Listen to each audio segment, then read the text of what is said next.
여러분, 청년의 때가 아름답습니까? 원하면은 참으로 청년의 때로 다시 돌아가고 싶다. 혹시 그런 생각을 해보신 적 있습니까? 근데 청년의 때가 아름답다면은 정말 사랑의 행복으로 충만한 그런 때입니까? 아니면은 우리는 청년의 때가 이미 지나서 우리의 인생이 아름답지 않습니까?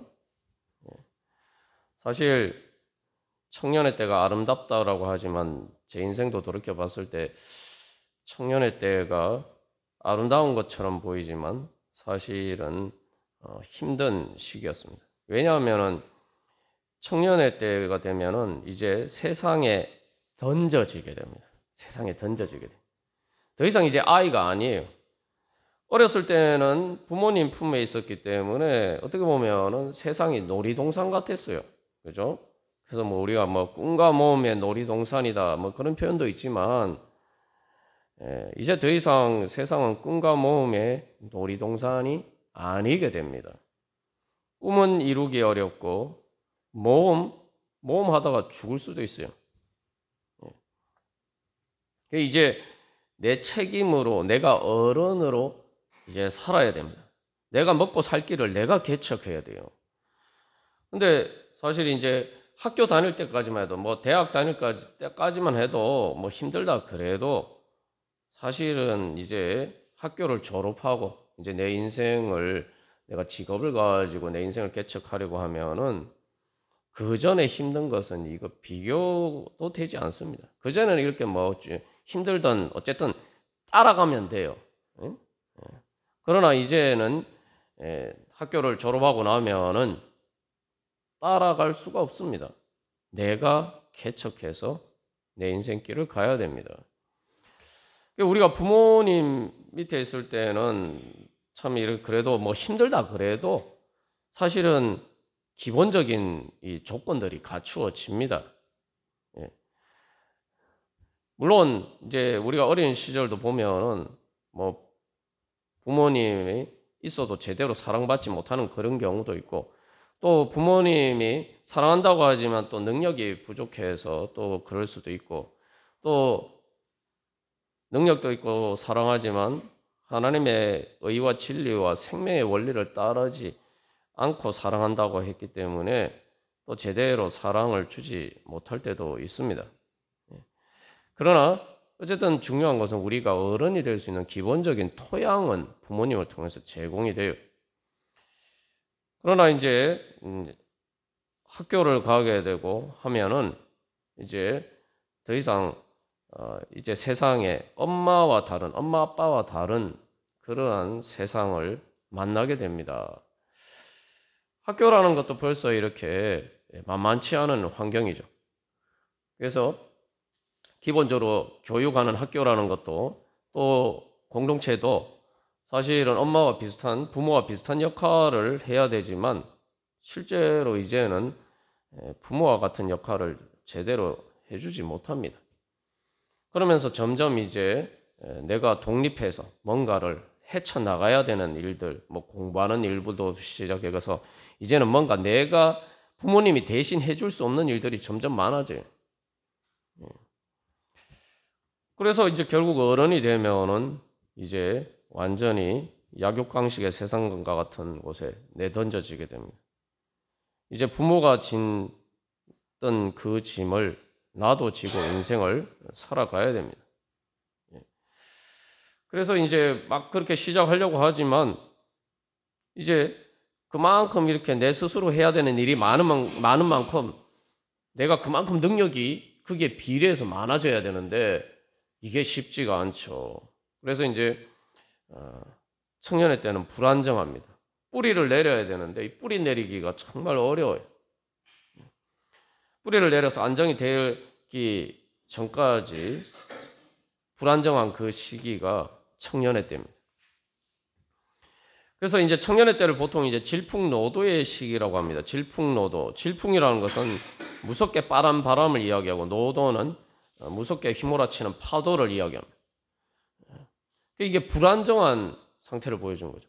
뭔가 이 젊어서 혈기는 왕성한데 그것을 어디에 어떻게 제대로 써야 되고 그것을 정말 이렇게 제대로 이렇게 내 능력을 통해서 그걸 발휘할 수 있느냐, 이게 이제 쉬운 문제가 아니에요.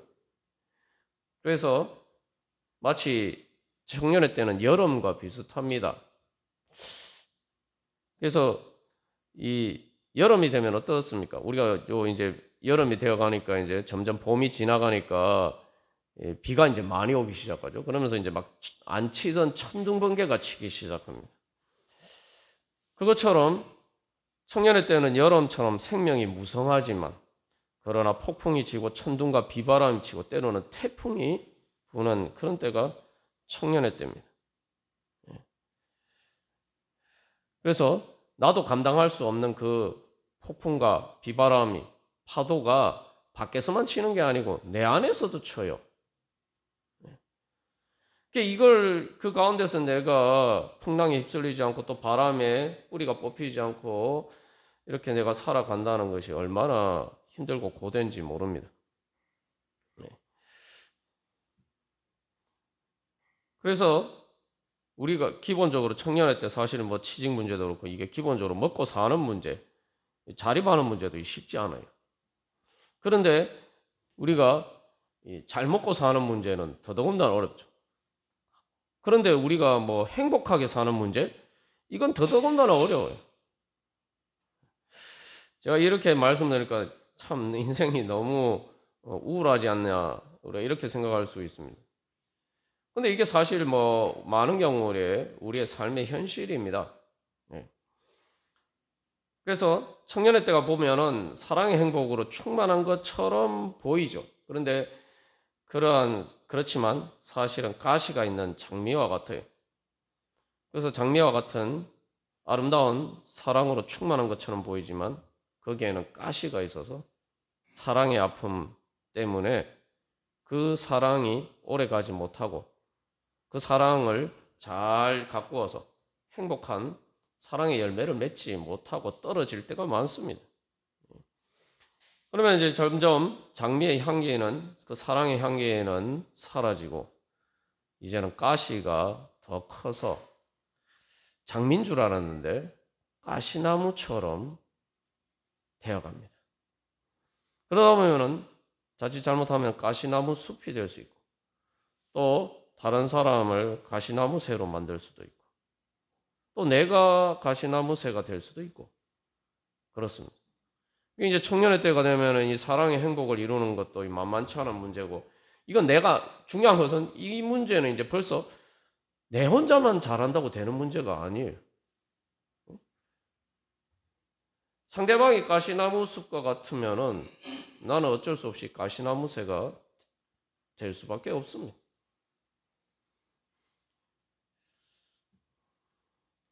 그래서 우리가 이렇게 청년의 때 이런 문제들이 이제 시작이 되는데, 이런 문제들을 제대로 해결하지 못하고 또 계속 그런 문제들을 겪으면서 장년을 거치고 또 노년에 이를 때가 많습니다.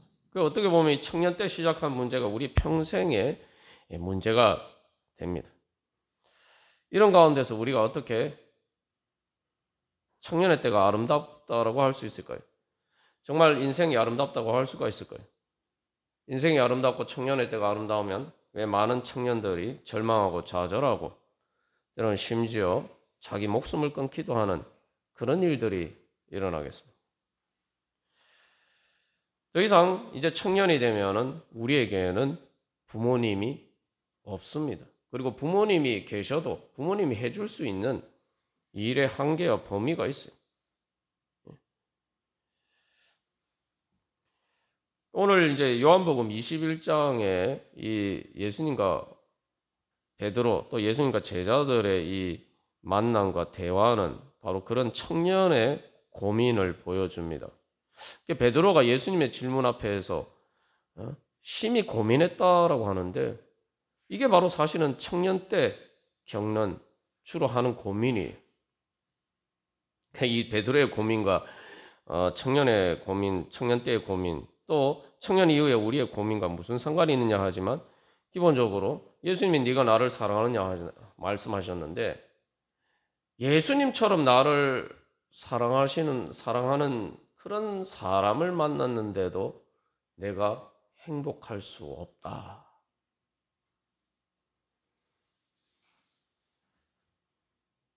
사랑을 원하고 사랑의 행복을 원하지만 사랑으로 행복하지 못하고, 그게 뭐 단순히 밖에 문제만 있는 게 아니라 내 안에 문제도 있고, 내가 정말 사랑한다고 해서 또 사랑의 행복을 이루어갈 수 있느냐, 이게 베드로의 고민이에요.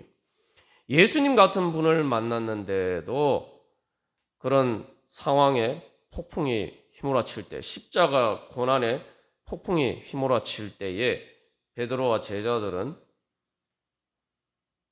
결국 예수님을 버리고 도망갈 수밖에 없었죠. 그들은 정말 예수님을 향한 사랑의 열정이 누구보다 넘쳐나는 사람들이었어요.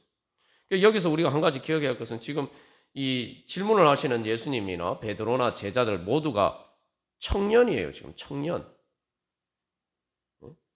예수님은 나이가 이제 대략 33살 정도 되시는 분이고, 베드로 제자들은 예수님보다 나이가 더 어리죠. 그러니까 이제 20대 청년들이다. 지금 이게 다 청년들의 대화입니다. 제자들은 정말 자기들의 청년의 열정을 가지고 예수님을 따랐어. 모든 것을 버리고 예수님을 따랐어. 그런데 장미의 가시가 장미꽃처럼 보였지만, 그러나 장미는 사라지고 가시나무사가 된 것처럼 제자들도 마찬가지. 십자가의 폭풍이 휘몰아쳤을 때에 그들의 예수님을 향한 사랑의 장미꽃은 다 떨어지고, 쓰디쓴 예수님을 부인하고 예수님을 버리고 도망갔던, 예수님의 사랑을 저버린 그 가시만 남아 있습니다. 이게 지금 제자들이, 부활하신 예수님을 만난 제자들의 상황이, 그들이 사랑의 열정으로 쌓아 올렸던, 예수님을 따르면서 쌓아 올렸던 탑들이 질풍노도에 다 썰려서 허물어지고 아무것도 남지 않았어요. 폐허가 됐어요. 이게 지금 무대 자체가 디베랴 바닷가, 그 갈릴리 바닷가죠. 이게 지금 장면이 보면은 누가복음에서 잘 나타나는데, 베드로가 예수님 처음 만났을 때하고 똑같은 장면으로 돌아갔어요. 3년 동안 그들의 청년의 열정을 퍼부었던 그 모든 것들이 다 허무하게 다 사라졌어요. 그런 제자들에게, 그런 청년들에게, 청년 제자들에게 예수님이 찾아오셔서 물으십니다. 너는 나를 사랑하느냐? 그러면서 예수님이 그 베드로의 고민에 대해서 해답을 주시죠. 베드로가 이제 3번이나 예수님 그렇게 물으시니까 심히 고민됐다 그러죠. 근데 그 고민에 대한 예수님의 해답이 뭡니까? 너는 나를 따르라.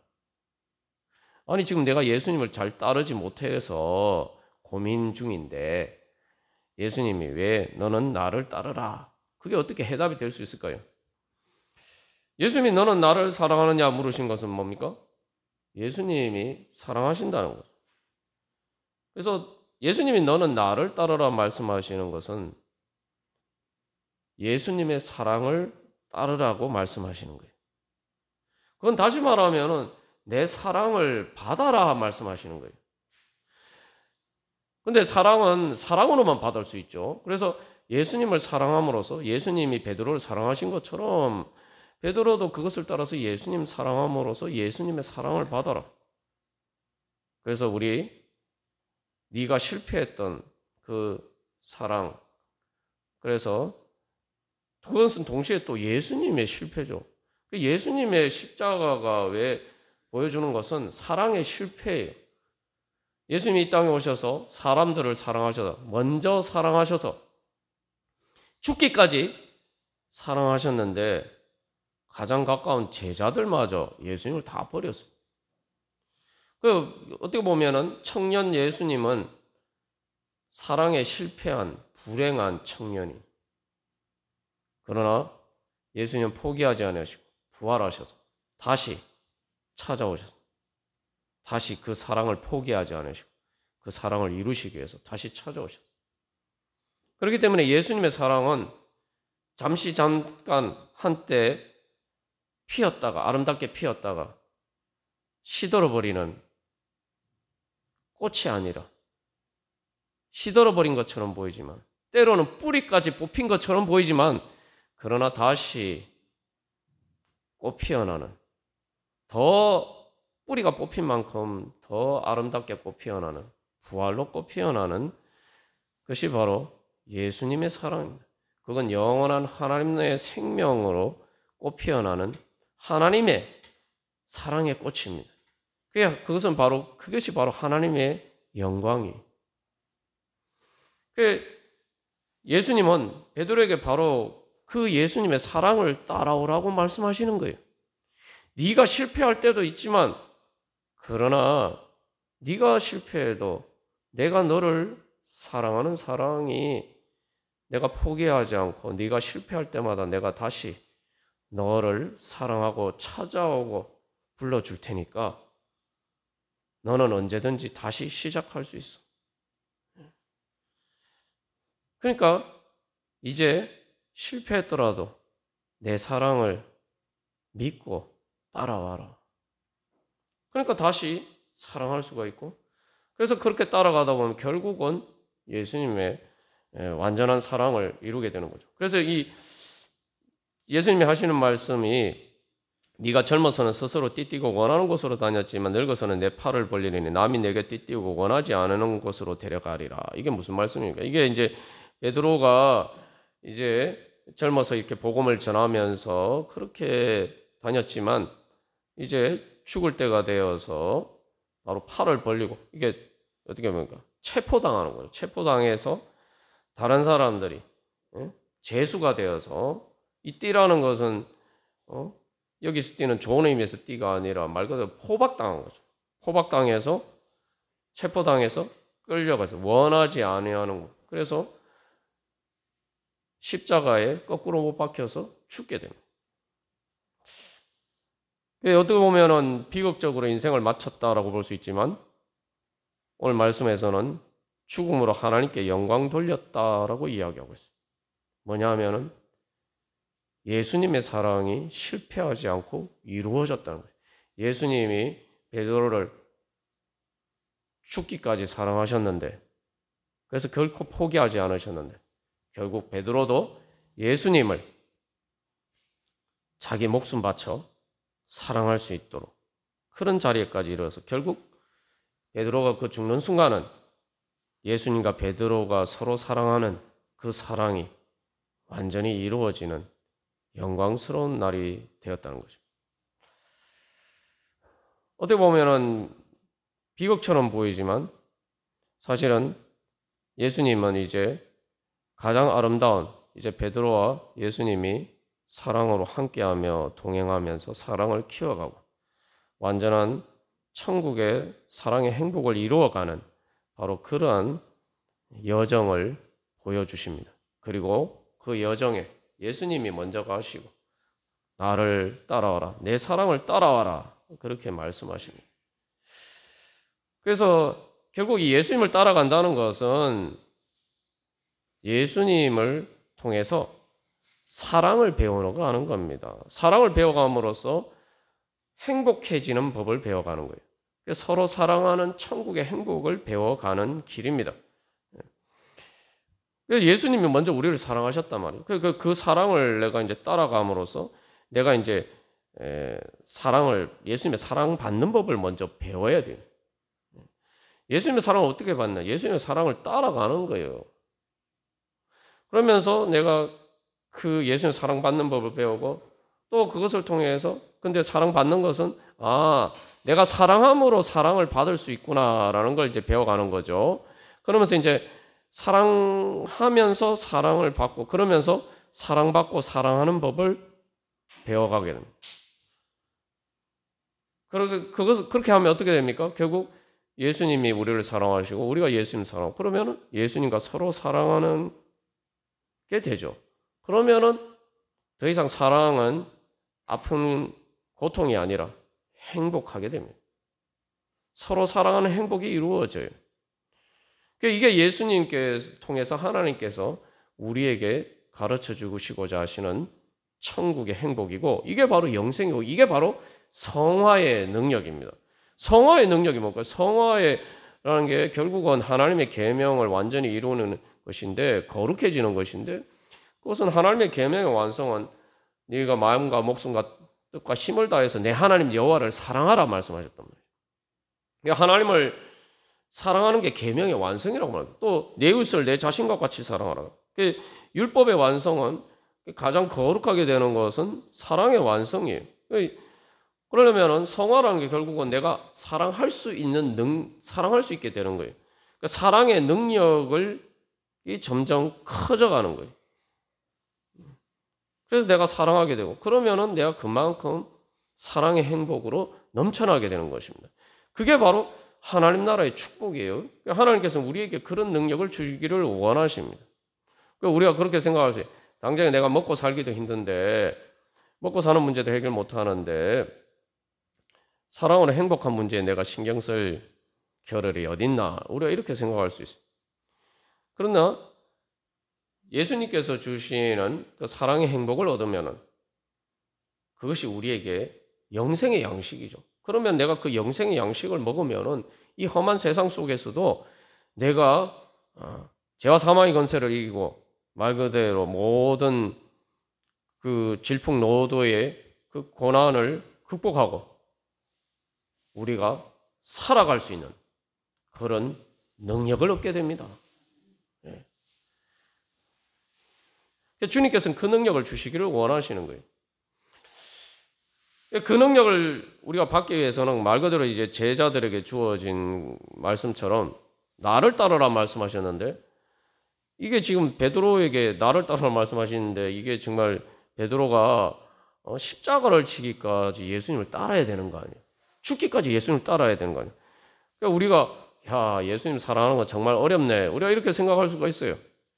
그러니까 예수님이 자기를 부인하고 자기 십자가를 지고 나를 따르라 말씀하셨고, 누가복음에서는 날마다 자기 십자가를 지고 나를 따르라 말씀하셨어요. 참 예수님 믿는 게 어렵구나. 예수님 믿는 게 어려운 게 아니라 이게 사실은 사랑의 원리예요. 자기를 부인하고 자기 십자가를 지고 나를 따르라. 예수님이 이 말씀인데, 이거는 모든 인간관계에 다 공통적으로 적용되는 겁니다.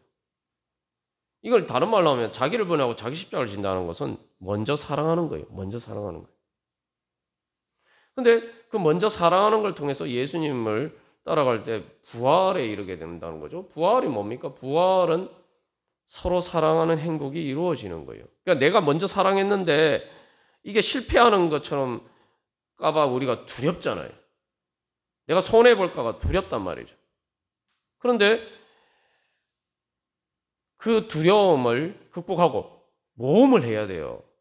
여러분 결혼하신 분들도 그렇고 결혼하기 또 연애도 마찬가지 아닙니까? 이게 모험이에요. 내가 누군가를 사랑한다는 건 다 모험입니다. 내가 저 사람 사랑했는데 저 사람이 내 사랑을 받아주지 않으면 어떻게 하나? 이게 완전 모험이에요. 그래서 이 사랑을 할 때는 내가 그 모험인데, 그 모험이라는 건 내가 먼저 사랑했는데 저 사람이 내 사랑을 받아주지 않아서 내가 사랑하느라고 수고한 모든 것들이 허무하게 될 위험을 내가 감수해야 돼요. 그게 자기 부인이고 자기 십자가를 진다는 게 그거예요.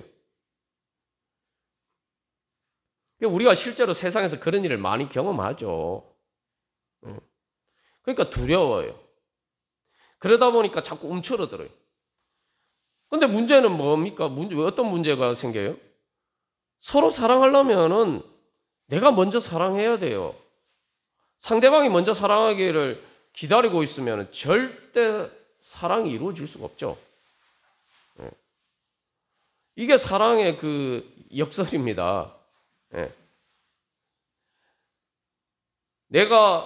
나도 저 사람한테 사랑받고 싶은데 저 사람이 먼저 사랑하기를 나도 기다리고, 저 사람도 내 사랑받고 싶은데, 사랑받고 싶다는 건 사랑하는 마음이 있으니까 그런 거 아니에요? 그런데 저 사람도 두려워서 내가 먼저 사랑하기를 기다리고, 서로가 그렇게 하면 어떻게 해요? 끝까지 평행선을 달려서 옛날 노래 나오고 갑돌이 갑순이 되는 거예요. 서로 좋아하고 사랑하면서도 사랑이 이루어지지 못하는 거예요. 그러니까 사랑이 이루어지려면 먼저 사랑해야 돼요. 그러니까 내가 먼저 사랑했을 때 이 사랑이 이루어지지 않았을 때 모든 위험을 내가 감수해야 됩니다. 그래서 부활이라는 거는 내가 먼저 사랑했는데 그게 실패하는 것처럼 보였는데 결국 그 사랑이 이루어지는 것. 상대방이 나를 사랑하게 되고 그래서 베드로와 예수님과처럼 그렇게 서로 사랑하게 되는 것. 그게 바로 부활입니다. 그래서 우리가 사실은 이제 예수님을 통해서 배워가야 되는 게 이게 먼저 사랑하는 용기와 능력을 얻어야 돼요. 주님께서 우리에게 그걸 주신. 그러니까 이게 있어야지 내가 진짜 사랑의 행복을 얻을 수가 있습니다. 역설적이죠, 대려. 먼저 사랑은 내가 주는 건데 내가 줄 수 있어야지 먼저 사랑해야지만 내가 사랑받을 수가 있어요. 행복해질 수가 있어요. 그러니까 이게 연애할 때도 마찬가지지만 부부관계도 마찬가지죠. 그 여기서 또 중요한 것은 내가 먼저 사랑하는데 내가 언제까지 사랑해야 되느냐. 내가 언제까지 인내해야 되느냐. 이런 문제가 돼요. 그래서 세상에서 제일 어려운 게 사랑의 행복을 얻는 겁니다. 그러나 제일 어려운 이유가 있죠. 그게 제일 귀한 것이기 때문에. 제일 귀한 것이기 때문에 그만한 가치가 있는 거죠. 그러니까 하나님께서는 그냥 사랑의 행복이 아니라 하나님 나라의 천국의 행복, 예수님과 우리가 서로 사랑하는 그 행복을 주시기를 원하십니다. 그런데 우리에게 복음은 뭐냐 하면은 세상의 사랑의 행복을 이루는 게 정말 어려운 일인데 천국의 행복은 내 마음만 먹으면은 얼마든지 이루어질 수 있다는 거죠. 이게 복음이에요.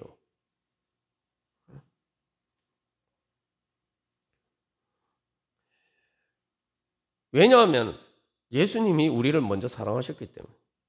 그냥 먼저 사랑하신 정도가 아니라 예수님 끝까지 포기하지 않고 계속 우리를 사랑해요. 여러분 구약 성경을 보면 어떻습니까? 구약 성경을 읽으면 한마디로 말하면 참 이스라엘 백성들 한심하다는 이런 생각이 듭니다. 예, 계속 하나님을 배신해요. 근데 구약 성경이 또 보여주는 건 놀라운 것은 이스라엘 백성들이 그렇게 하는데도 하나님이 계속 이스라엘 백성들을 사랑하세요. 포기하지 않고 끝까지 사랑하십니다.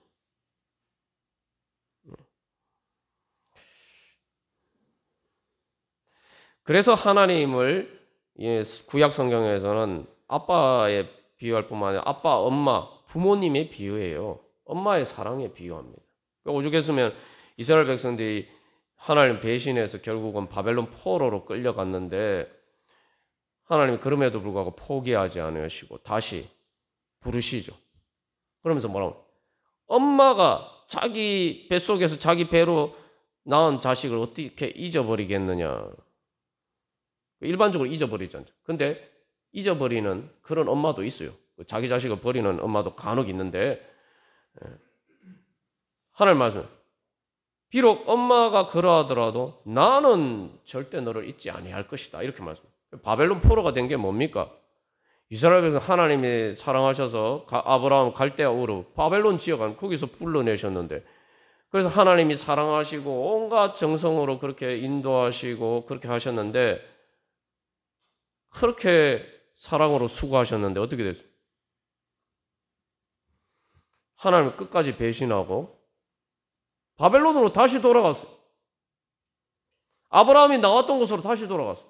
그럼 뭐 아브라함 이후로 하나님이 하신 그 많은 일들은 도대체 뭐가 된 거예요? 다 헛수고가 된 거예요.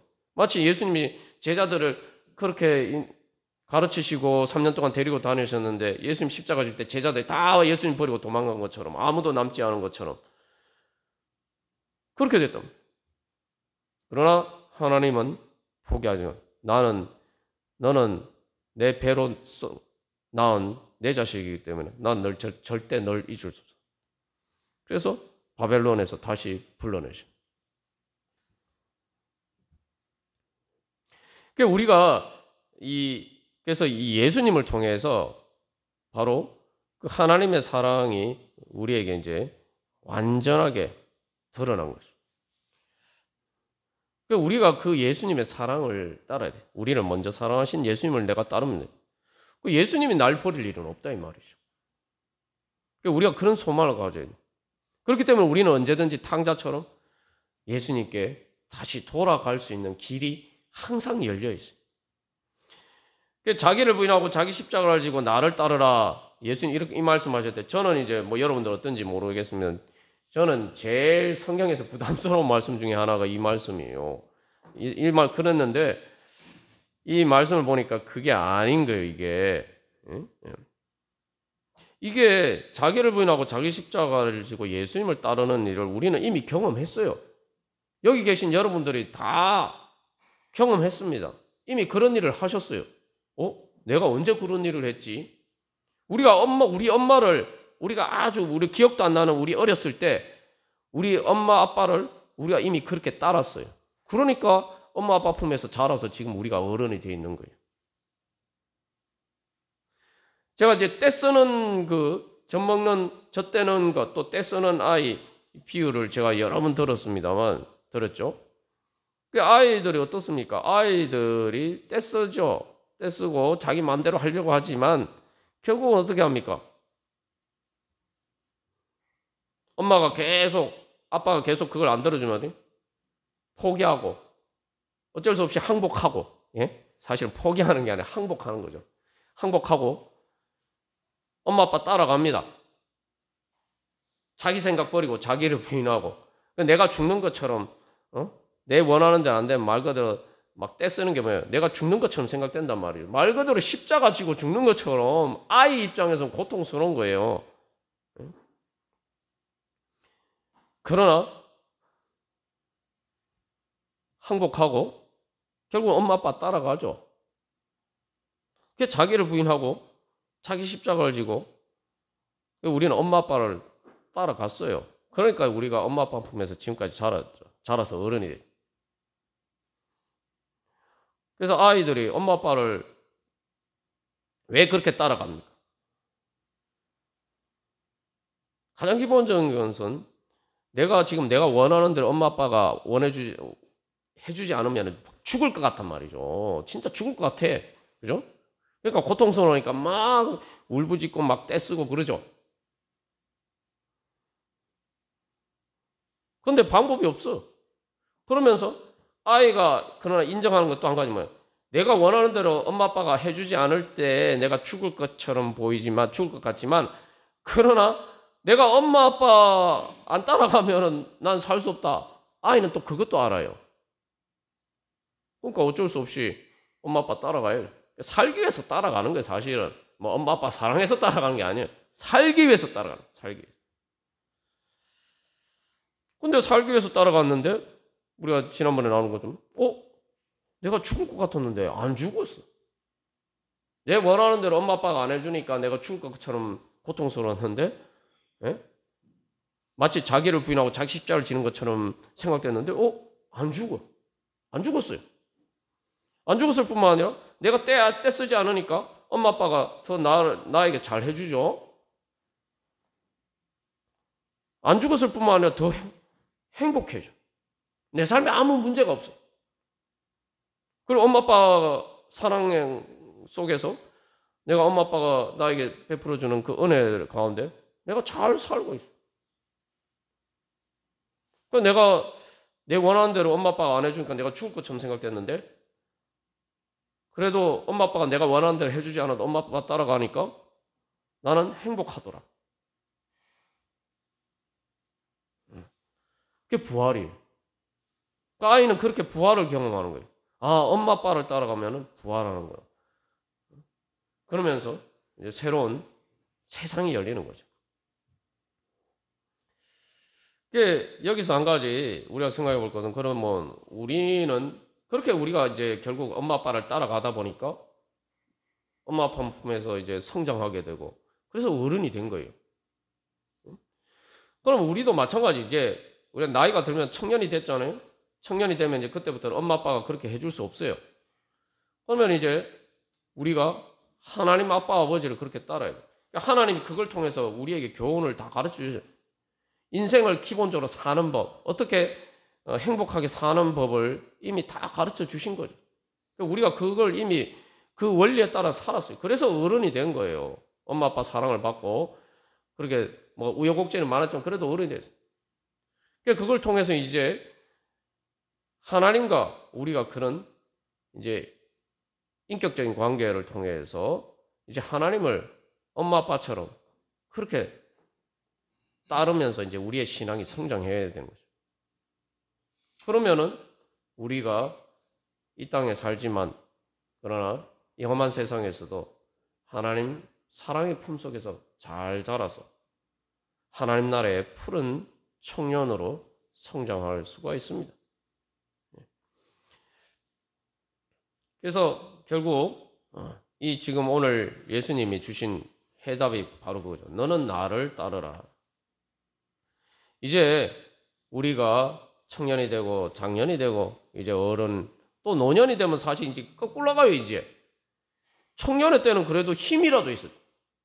노년이 되면 이제 다시 몸도 다시 어린아이처럼 점점 약해져 가요.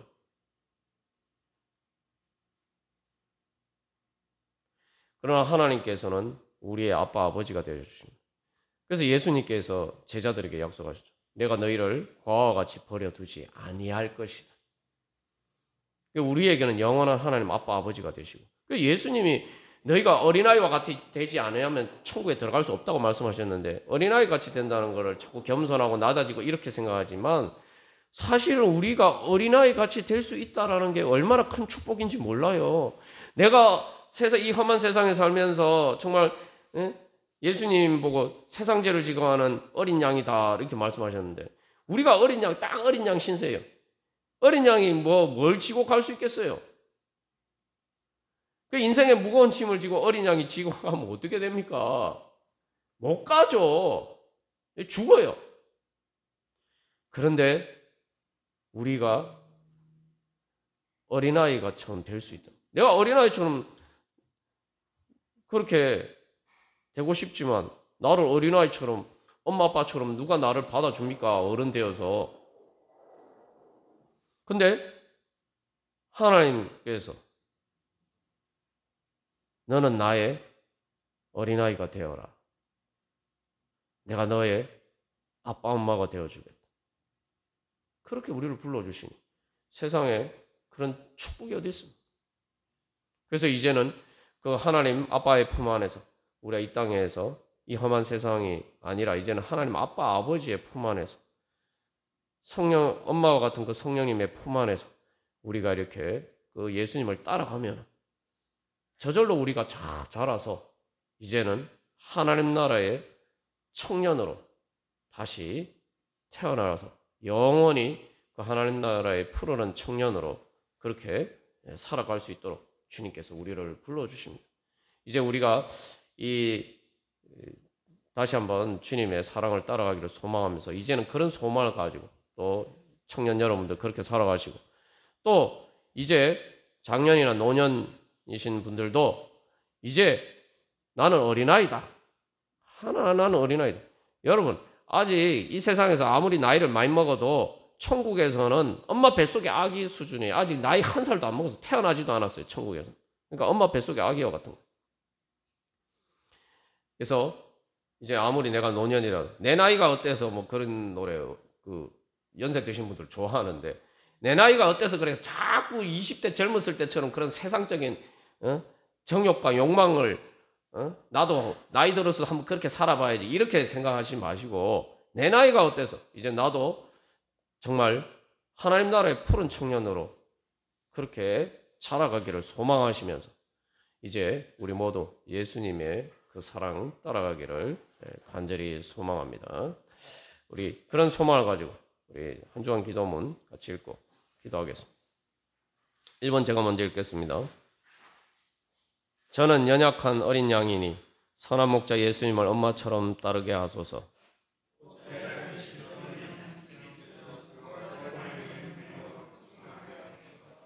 주님과 인격적 관계를 통해 사랑과 성화의 능력으로 자라가게 하소서.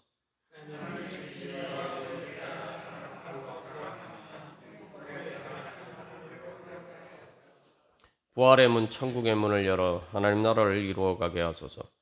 영생의 능력으로 하나님 나라의 청년으로 자라가게 하소서. 아멘. 우리 이 시간 하나님 아빠 아버지 크게 외치면서 주님, 저는 어린아이 같은 어린 양과 같은 그런 연약한 존재입니다. 그러나 주님 사랑 따라서 이제 하나님 나라의 청년으로 주여 자라가게 하여 주시옵소서. 우리 다 같이 기도하겠습니다. 하나님 아빠 아버지